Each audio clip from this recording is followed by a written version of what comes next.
Vamos a saludar ahora a nuestro primer invitado. Muy buenas noches, doctor Gutiérrez. ¿Cómo está usted? Buenas noches, gracias por la invitación. Hay varios temas, poco tiempo. Empiezo con preguntas rápidas.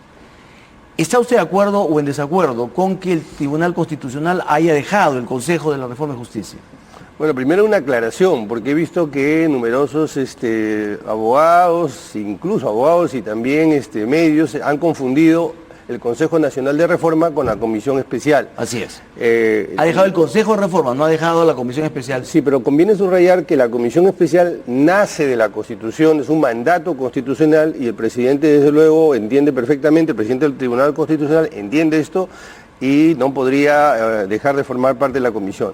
Lo que ha hecho respecto al Consejo Nacional de Reforma es el Pleno interpretar y entender que eso colisiona con su autonomía, colisiona con las competencias que nacen de la Constitución. Es una opinión debatible, pero al propio tiempo también atendible. Pero para usted, ¿está justificada?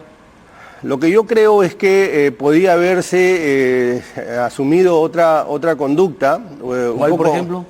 Un poco, es decir, participar y abstenerse en determinados puntos, porque no solamente se van a dar leyes, también se van a implementar algunas políticas, se va a promover y además hay un gesto que es muy importante, el gesto político. Pero como digo, respeto mucho el Tribunal Constitucional no es una entidad política. A ver, estoy hablando política en el sentido de políticas públicas, no política activista, partidaria. La política pública no tiene gestos, la política pública eso no es un gesto. Sí, pero desde luego usted mismo está hablando de política pública y no la política, digamos, del debate que se hace en el Congreso, de ideas, de posiciones. Me estoy refiriendo del interés público.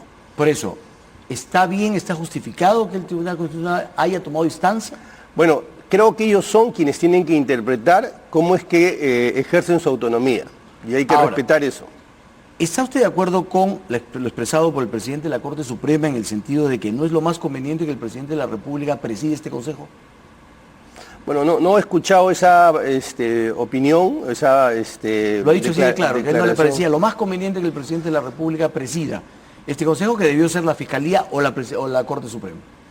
Bueno, sin duda una reforma respecto de todo lo que tiene que ver con la justicia. Estamos hablando fundamentalmente de todo el sistema de justicia. Y no, el sistema de justicia no empieza y termina en el Poder Judicial, no empieza y termina en la Fiscalía. Desde luego son dos de los principales actores, pero procuradores, todo el sistema legal, toda la abogacía tiene que ver con la reforma de la justicia. El presidente preside esta comisión fundamentalmente porque lo que se va a hacer es un plan, no se va a implementar ese plan. Quien debe implementar ese plan debería ser la Fiscalía y el Poder Judicial. Pero no me ha contestado. Sí le he contestado, lo que pasa es que usted quiere una respuesta de blanco o negro. No doy respuestas maniqueas, sí o no. No he querido ser maniqueo con usted. Lo que he querido es simplemente ser concreto. El presidente del Poder Judicial ha dicho no es lo más conveniente, no debería presidirlo, y le he pedido a usted una opinión. Sí, desde luego, alguien podría decir no es lo más conveniente que tal o cual, que el defensor del pueblo presida la comisión especial. Mire, las instituciones, como las personas, son ellas y su contexto. Hoy vivimos en un contexto político que todos conocemos, donde se requiere no que una sola institución asuma sus competencias y responsabilidades, sino todo el Estado. Pero ahí está que mire, ahora sí se aplica aquello de los gestos. Hay gestos que generan problemas, hay gestos que no los generan y que al contrario generan consenso. Solamente quería saber su opinión sobre un gesto, pero en fin, si no la quiere dar, lo respeto.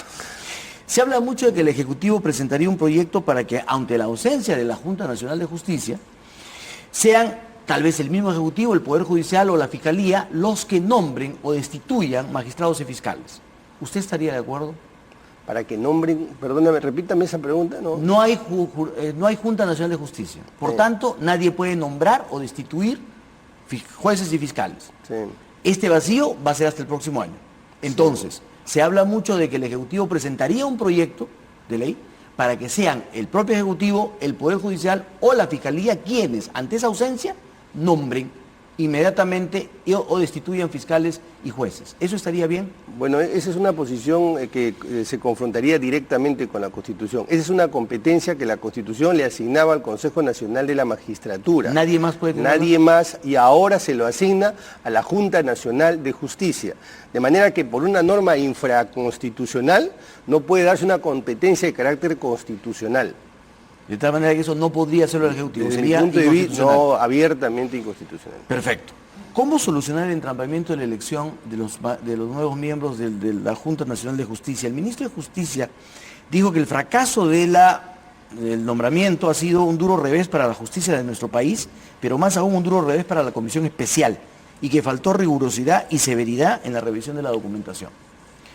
¿Cómo salimos de esto, señor defensor? Bueno, ahí me ha hecho usted varias preguntas. Le voy a contestar en primer lugar que me sorprende que el propio ministro de Justicia critique una iniciativa que nace en el Poder Judicial, luego llega al Congreso, donde en el Congreso nosotros advertimos todos estos problemas. Todos los problemas que existen nacen de la ley. La ley es una ley muy rígida, no digo rigurosa, rígida. Establece los pasos para la evaluación, las etapas, los tiempos. Tiene demasiados lastres para esta comisión especial. Nosotros lo advertimos desde el inicio, y esto nace en un primer momento, por lo menos el 50% de esa ley es ley que nace del Ejecutivo y luego se aprueba en el Congreso. Hoy usted va a tener aquí a la congresista Glave. Ella era una de las personas que planteaba que a la comisión especial debería exonerársele del plazo para la contratación. Nos dieron 90 días y nos hemos insumido 45, 60 días para contratar porque no nos exoneraron de esos plazos. Al final tuvimos prácticamente 30 o 45 días para la evaluación. Entonces, esto ya tenía pies forzados. Y también me sorprende que el ministro desconozca la situación del sistema de justicia. ¿Qué es lo que ha pasado entre el INPE y el Consejo y el Registro Nacional de Condenas? Son sistemas, son bases de datos que no conversan entre sí. No hay lo que se llama interoperabilidad. Es decir, eso sucedió porque no hay información en todo el sistema de justicia. Si eso le ha pasado al Ministerio de Justicia, con el tema de ¿no es cierto? ¿Cómo no le va a pasar a la comisión que en ese contexto es que tiene que hacer su función? Es decir, nosotros no hemos tenido información oportuna. Con esto no estoy tratando de hurtar el cuerpo a las responsabilidades, estoy simplemente describiendo una situación dentro de la cual ha tenido que operar la comisión especial. Pero con todo y con eso, nosotros vamos a sacar adelante este esfuerzo. Pero ¿por qué el ministro entonces toma distancia y les echa toda la culpa a ustedes? Porque ha dicho que esto es un duro revés para ustedes y que faltó rigurosidad y severidad. Hubiera sido bueno que precise, porque son generalidades, ¿no es cierto? Yo le estoy dando, allá que a usted le anime, le preocupa las puntualidades, le estoy dando respuestas puntuales respecto a lo que sucedió en el proceso y dentro del marco del cual se desarrolló este proceso. Esta es una realidad, no puede desconocerse esa realidad. Ahora las cosas van a cambiar, producto de que hemos visto en qué situación es que vamos a tener que sacar adelante este proyecto. Vamos a hacer algunos giros a nivel de probablemente el examen, los tiempos para las tachas, los tiempos para las denuncias van a ampliar porque ahora tenemos 180 días. No es que vamos a utilizar los 180 días, pero ya no será una semana para las tachas por los tiempos cortos que teníamos, sino vamos a poder apelar, digamos, a la sociedad civil para que pueda hacer sus... ¿Se han reunido como comisión? Nos hemos reunido, el día lunes va a ser la tercera reunión, hemos hecho un balance, hemos recogido todas las experiencias y si no es este lunes, el subsiguiente probablemente vamos a dar un nuevo cronograma y los cambios que se van a proponer. Señor defensor, ¿cómo ha visto usted el manejo del tema de Tía María por parte del gobierno? Bueno, lo que hay que tener claro respecto a este conflicto es que no es un conflicto nuevo, es un conflicto que ya tiene su historia. Los episodios, digamos, más inmediatos son desde 2011, del 2015. Es un conflicto que tiene 319 personas heridas, es un conflicto que tiene 7 muertos, es un conflicto de los más complicados que hay, porque es un conflicto de rechazo a la minería. Hay dos tipos de conflictos, los conflictos de convivencia y los conflictos de rechazo. De los 170 y tantos conflictos que actualmente tenemos, el 14% son de rechazo. Este es uno de ellos. Los de convivencia es como el caso de Las Bambas, donde lo que pasa es que los comuneros no están de acuerdo en cómo se implementan los acuerdos, o cómo es que el Estado, la dinámica o la velocidad con que tiene el Estado para revertir ciertos indicadores sociales. Pero no están en desacuerdo con la inversión minera, con los proyectos mineros. Aquí estamos frente a un conflicto donde sí hay un rechazo a la minería. Un rechazo, diría usted, minoritario, mayoritario. Un rechazo, ¿de qué magnitud? Un rechazo que yo creo que se puede revertir. Déjeme que le ponga dos ejemplos. Mire, en en Arequipa, usted tiene proyectos mineros que han encallado, pero también tiene proyectos mineros que se desarrollan con bastante normalidad.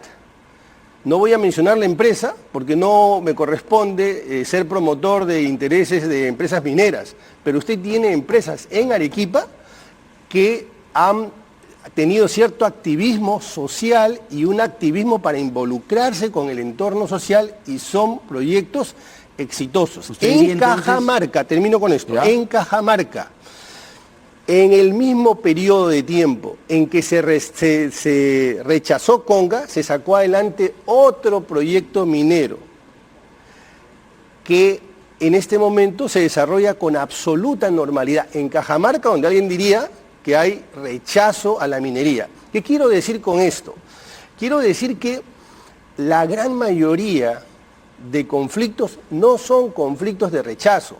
Creo que no podemos dejar de darnos cuenta el costo que significa no invertir en la prevención y en la gestión de los conflictos. Pero, a ver, no generar información. Los conflictos se llevan gabinetes, los conflictos generan daños, los conflictos afectan a los estudiantes escolares. Usted mira ¿por qué? Se han suspendido las clases. Y la vez pasada hubieron 2 meses sin clases.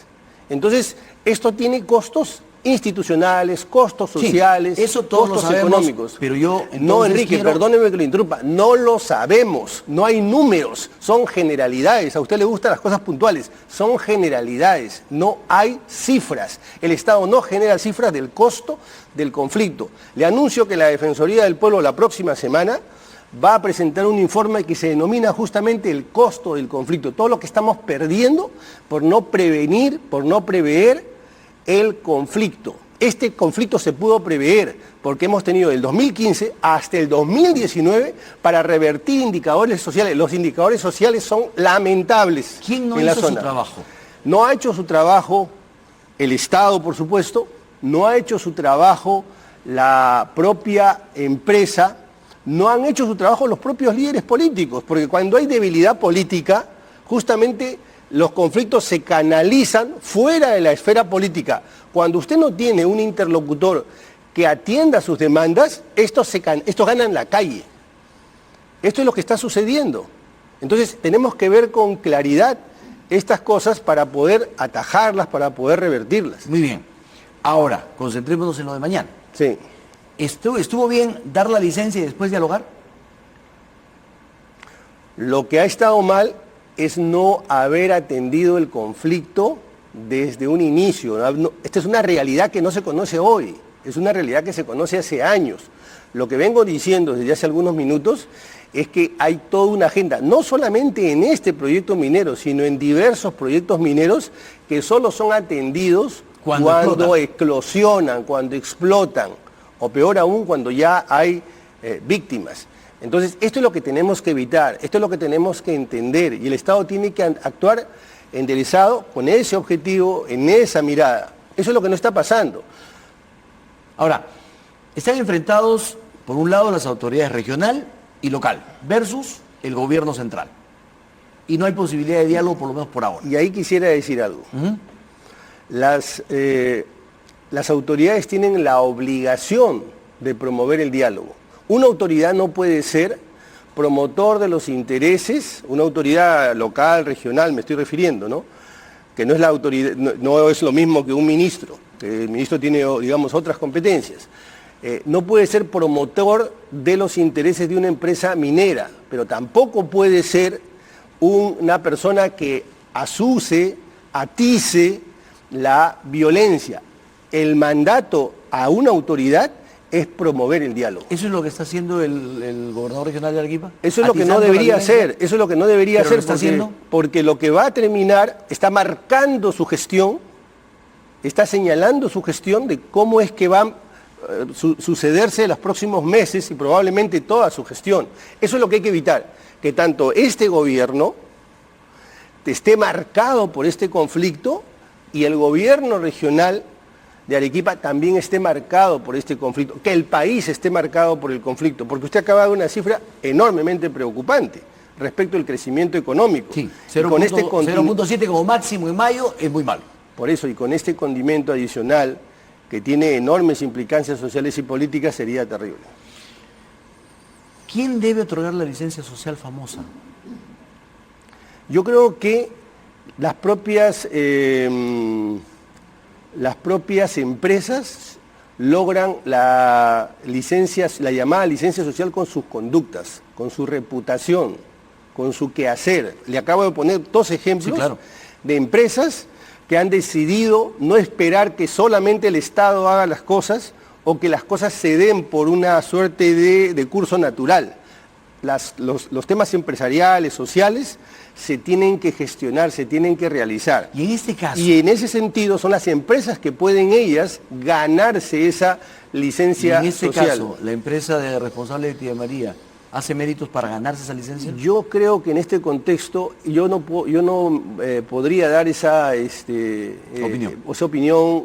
Mañana tendríamos un titular, probablemente en algún medio, el defensor señala de tal o cual manera a Tía María.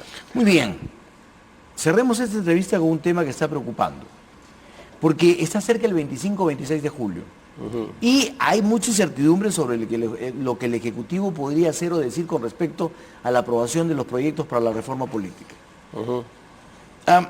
¿Usted qué piensa sobre esa tesis de que el Ejecutivo tiene la posibilidad de decir todavía el 25-26 de julio que la confianza le ha sido denegada si el Congreso o si no le gusta lo aprobado por el Congreso? ¿Es posible hablar de esta confianza diferida, defensor? Voy a darle dos respuestas, porque se me quedó en el tintero decirle con toda claridad que el presidente es el jefe del Estado, y como jefe del Estado debe presidir todas las comisiones. Fue un error poner al presidente, un error del propio Ejecutivo, poner al presidente en una comisión. Es una cosa insólita, por decirlo menos. O sea, el presidente no debería presidir ninguna comisión de esa naturaleza. Pero es que, ¿en qué momento, en qué comisión preside usted, ve usted que preside el presidente de la República? Esto es inédito. No debieron exponer al presidente a presidir una comisión. O sea, no solamente no la debe presidir, sino que no debe haber una norma que lo haga integrar esa comisión. Impulsada además por el Ejecutivo. No debieron hacerlo. Pero bueno, por eso pero es bien interesante lo que usted plantea, porque esa norma fue propuesta por el Ministerio de Justicia. Por eso lo digo, o sea, no puede ser que lo expongan de esa manera al presidente. Si el presidente forma parte de una comisión, debe presidirla porque es el jefe de Estado. Y al ponerlo y presidirla lo exponen. Lo exponen, es lo que estoy diciendo. Muy bien. Muy bien. Punto aparte, le quiero responder si la lectura de quienes plantean eso es una lectura clara, directa y frontalmente inconstitucional. Ya se ha dado el voto de confianza, ya se dio. No se puede coactar a un poder del Estado. Podemos cuestionar, podemos discutir, podemos disentir, podemos tener posición disidente y si quiere violentamente frontal, también respecto al contenido y alcance de sus reformas. Pero lo que no podemos es decir, yo tengo aquí en una situación de pendencia, ¿no es cierto?, el voto de confianza. El voto de confianza es un acto, se dio, punto. Entonces, eso de que voy a ver si me gustan o no me gustan, y si no me gustan, voy a referéndum, te cierro o hago cuestión de Estado, no es posible. Creo que ya respondí esa pregunta. Perfecto. Una última. Encantado. general, esta vez sí general. ¿Cree usted que el gobierno, a través de sus instancias correspondientes, está manejando bien el tema de la prevención o solución de los conflictos sociales? Porque no es solo Tía María ahora, es el oleoducto, son varios temas. ¿Los está enfrentando bien? Yo creo que este gobierno tiene una pequeña, pero aún clara posibilidad de empezar a manejar bien los conflictos. No solamente este gobierno, el anterior a ese gobierno, lo han manejado mal. No han manejado bien. No han seguido las recomendaciones que no una, sino muchas veces ha sido planteada por la Defensoría del Pueblo. No tenemos un sistema, no tenemos toda una inversión, no tenemos políticas públicas con enfoque de conflictos. Todos los gobiernos actúan de bomberos. Desafortunadamente ese es el problema, tenemos una gestión demasiado contingente, ganada en la coyuntura. Señor defensor, muchísimas gracias por Encantado. su presencia. Muy amable.